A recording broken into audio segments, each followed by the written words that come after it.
اگر کہیں غلطی لگ جائے، بھول جائے، تو اس میں کوئی قباحت یا کوئی حیرانگی یا پشیمانی کی بات نہیں ہونی چاہیے۔ اللہ سبحانہ و تعالیٰ نے ارشاد فرمایا ہے سَنُقْرِئُكَ فَلَا تَنْسَىٰ، کہ ہم تمہیں پڑھائیں گے اور آپ پڑھیں گے اور آپ یاد کریں گے۔ ہاں، اللہ چاہے گا تو آپ کہیں بھول بھی جائیں گے۔ بلکہ ایک دفعہ نبی علیہ السلام قرات میں بھول گئے، آیت ہی چھوڑ گئے، صحابہ کرام خاموش رہے۔ نبی علیہ السلام نماز سے فارغ ہو کے فرمانے لگے ابی ابن کعب کہاں ہے؟ ابی ابن کعب کہاں ہے؟ جی حاضر ہوں جناب۔ تو آیت رہ گئی تھی، تم نے کیوں نہیں بتلائی؟ تو حضرت ابو ابی ابن کعب کہنے لگے، عرض کرنے لگے کہ حضور میں تو یہ سمجھا کہ شاید یہ آیت منسوخ ہو گئی ہے، اس لیے آپ نے یہ قرات نہیں کی آج۔ تو یہ بھول جانا، غلطی ہو جانا کوئی بڑی بات نہیں ہوتی، انسان ہے۔ بلکہ حضرت میاں نذیر حسین محدث دہلوی رحمۃ اللہ علیہ کے ایک تلمیذ تھے، شاگرد تھے، حضرت مولانا حافظ محمد رمضان پشاوری رحمۃ اللہ علیہ۔ یہ بہت بڑے حافظ تھے، صحاح ستہ کے حافظ تھے۔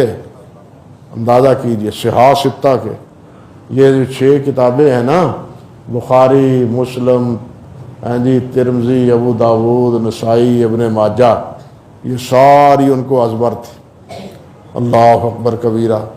بلکہ جب وہ پڑھاتے تو کوئی طالب علم بڑے شرارتی بھی کئی ہوتے ہیں، وہ لفظ چھوڑ جاتے تو وہ لقمہ دیتے، وہ باقاعدہ لقمہ دیتے کہ یہ لفظ تمہارا چھوٹ گیا ہے۔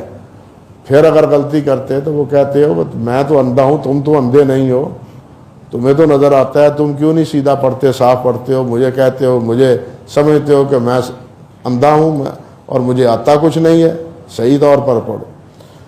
یہ قرآن مجید کے حافظ تھے، ان کے سوانح نگاروں نے لکھا ہے کہ سارا قرآن مجید انہوں نے پڑھا، اللہ اکبر کبیر، کوئی غلطی نہ آئی، کوئی غلطی نہ آئی۔ لیکن اللہ کا کرنا کہ جس وقت سورۃ احد پڑھی، قل هو اللہ احد اللہ الصمد، آگے کچھ نہیں پڑھ سکتے۔ اللہ الصمد کے بعد ذہن میں ہی نہیں ہے کہ آگے کیا آیت ہے، لم یلد ولم یولد پتہ ہی نہیں ہے۔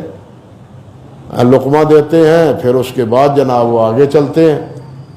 تو نماز سے فارغ ہونے کے بعد حافظ صاحب فرمان لگے بھائی میں تو یہ سمجھتا ہوں یہ بھی قرآن مجید کا ایک اعجاز، تاکہ لوگوں کے دلوں میں یہ اتنا احساس نہ ہو کہ جناب ہم تو بڑے حافظ ہیں، ہم تو بھولتے ہی نہیں۔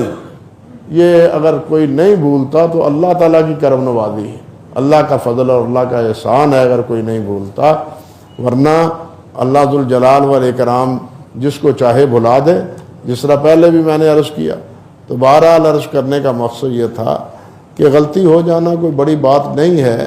یہ بھی سمجھنا چاہیے کہ اللہ ذوالجلال والاکرام کی طرف سے ایک تنبیہ ہوتی ہے تاکہ انسان کے دل میں ترفع، کبر، بڑائی یہ پیدا نہ ہو کہ مجھ سے تو کوئی غلطی ہوئی ہی نہیں۔ یہ بھی ایک قسم کا اللہ ذوالجلال کی طرف سے تربیت گاہ ہے۔